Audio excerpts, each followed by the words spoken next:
दिव्या भटनागर के साथ गंदी हरकत हो रही थी और उनकी क्लोज फ्रेंड देवलीना भट्टाचार्य जी ये सब कुछ देख रही थी, लेकिन वो भी बेवशों की तरह अपने हाथ और पैर उठा नहीं पा रही थी। अपनी बहन जैसी दोस्त के लीना ने खुद इस बात का प्रूफ दिखाया। देवलीना ने वीडियो अपलोड करते हुए अपनी बहन जैसी दोस्त के साथ हुई दरिंदगी के बारे में बताया। देवलीना ने बताया कि उसकी दिव्या बहुत मासूम थी, बच्चों जैसी हरकतें करती थी। वो 34 साल की तो हो गई थी, लेकिन उसे समझ बिल्कुल नहीं थी।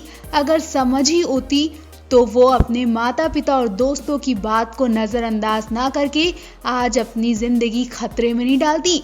और आज वो अपनी इसी गलती की वजह से हम सबको छोड़कर जा चुकी हैं। जी हाँ, दिव्या भटनागर को उनके माता पिता और दोस्त बार बार उन्हें गगन गब्रू से शादी करने से रोकते रहे, क्योंकि माँ पहले ही फ्रॉड गगन को जानती थी।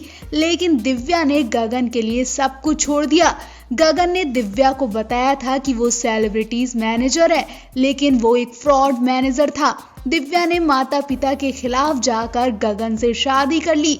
दिव्या ने 22 नवंबर 2019 को गुरुद्वारे में जाकर गगन से शादी की। उनकी शादी में उनके परिवार का कोई एक शख्स भी शामिल नहीं हुआ, सिर्फ कुछ दोस्त ही शामिल हुए थे। इतना ही नहीं, दिव्या खुद के बड़े घर में रहती थी, लेकिन शादी के बाद वो गगन के लिए एक छोटे से घर में शिफ्ट हो गई थी। और शादी के 2-3 महीने में ही दिव्या की जिंदगी को खतरनाक संकेत मिलने लगे थे। पहला झटका दिव्या को तब लगा जब गगन 2-3 महीने में ही दिव्या को छोड़कर चला गया था। उसके बाद दिव्या की मां ने फ्रॉड गगन पर आरोप लगाए। उन सभी सवालों का गगन ने जवाब भी दिया और कहा था कि दिव्या के घर वाले हमारी शादी से ही विरोध कर रहे हैं, इसलिए इन आरोपों का वो इंतजार कर रहे थे। उसके बाद दिव्या के पास गगन लौटे तो उनके लिए काल बनकर हर रोज दिव्या को टॉर्चर करना शुरू कर दिया। उनके साथ हर रोज मारपीट करता था। दिव्या अपनी हालत के बारे में सिर्फ देवलीना से शेयर करती थी। देवलीना भी उन्हें समझाती थी। देवलीना को लग रहा था कि अभी इनकी शादी को सिर्फ 5-6 महीने हुए हैं, आगे ठीक हो जाएगा, इसलिए देवलीना भी कुछ भी बोलने से कतरा रही थी। लेकिन ये देरी देवलीना की दोस्त पर भारी पड़ गई। दिव्या ज्यादा टॉर्चर की वजह से डिप्रेशन में पहुंच गई। उन्हें डायबिटीज जैसी कई बीमारियां हो गई और साथ ही वो खतरनाक बीमारी की भी शिकार हो गई।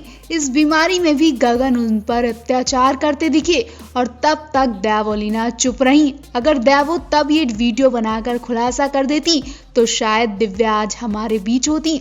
दिव्या सब कुछ जानती थी, लेकिन बताने से कोई फायदा नहीं है, क्योंकि दिव्या तो चली गई और गगन भी खुद को स्ट्रॉन्ग मैन बता रहे हैं। लेकिन देवलीना ने वीडियो अपलोड करके कह दिया है कि वो गगन और उनकी मां को जेल पहुंचाकर रहेंगी। अगर आप भी दिव्या के इस दोषी को सजा दिलवाना चाहते हैं तो उनकी ये वीडियो ज्यादा से ज्यादा शेयर करें और उनके लिए कमेंट जरूर करें। बस लोगों ने सिर्फ उसको ही दुख पहुंचाया है, उसी का ही इस्तेमाल किया है, स्पेशली रिलेशनशिप्स।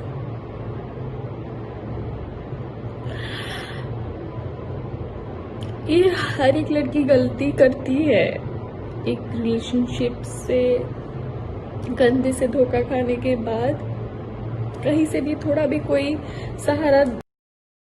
सबको लग रहा है कि सीरियल ये रिश्ता क्या कहलाता है में गुलाबों का रोल अदा करने वाली दिव्या खतरनाक बीमारी के चलते दुनिया को अलविदा कह गई। लेकिन इसके अलावा उनके साथ जो हुआ वो बहुत कम लोग जानते हैं। उनकी क्लोज फ्रेंड देवलीना भट्टाचार्य ने दिव्या के साथ हुई गंदी हरकत का खुलासा कर दिया। वीडियो में देखिए जब अपनी दोस्त के लिए देवलीना ने रो रो कर उनके पति गगन गब्रू की गंदी हरकतों का खुलासा किया। ये वीडियो में आज मेरी फ्रेंड, मेरी क्लोजेस्ट फ्रेंड, मेरी फैमिली, मेरी सिस्टर दिव्या के लिए बना रही हूँ, दिव्या भटनागर के लिए। मेरी गोलू मोलू सी क्यूटी सी, she left us, she left me। अभी तो बस उसने स्टार्ट किया था कि अपनी तरीके से वो जिंदगी जिएगी इंडिपेंडेंटली, किसी के ट्रैप में नहीं आएगी, खुद को संभालेगी, खुद को स्ट्रॉन्ग करेगी। And see and I personally feel कि भगवान शायद खुद उसकी सफरिंग देख नहीं पाए, अंकल उसकी सफरिंग्स देख नहीं पाए। इतने सालों में, पिछले 9-10 सालों में आज तक मैंने कभी नहीं देखा कि दिव्या ने किसी के लिए कुछ गलत किया, किसी के साथ गलत किया या किसी को दुख भी पहुंचाया है। बस लोगों ने सिर्फ उसको ही दुख पहुंचाया है, उसी का ही इस्तेमाल किया है, स्पेशली रिलेशनशिप्स।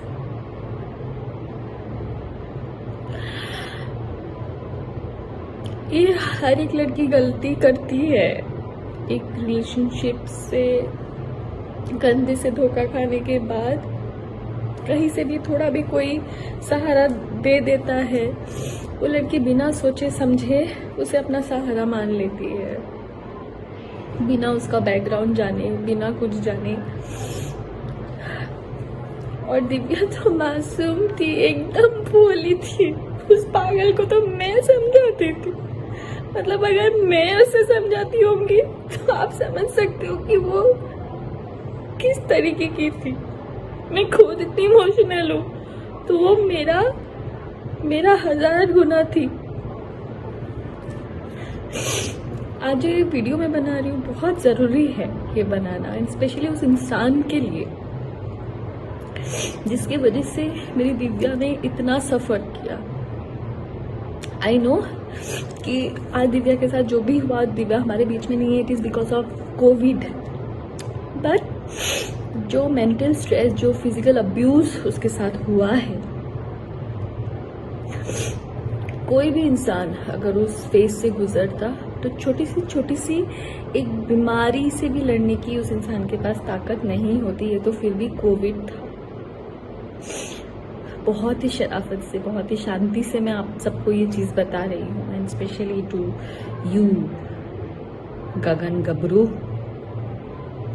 उस दिन तूने क्या पोस्ट किया था कि उसकी माँ और भाई तेरे रिलेशनशिप्स के अगेंस्ट थे और वो नहीं चाहते थे तेरी शादी होए, और तेरे नाम पे वो पब्लिसिटी ले रहे हैं। तेरी औकात क्या है? क्या औकात है तेरी? तू कौन है? तू यहाँ पे जो 4-5 जो गिने चुने आर्टिस्ट को भी जानता है ना, वो दिव्या के बदौलत भीख मांग के तू हिमाचल से दिव्या के साथ यहाँ रहने आया था।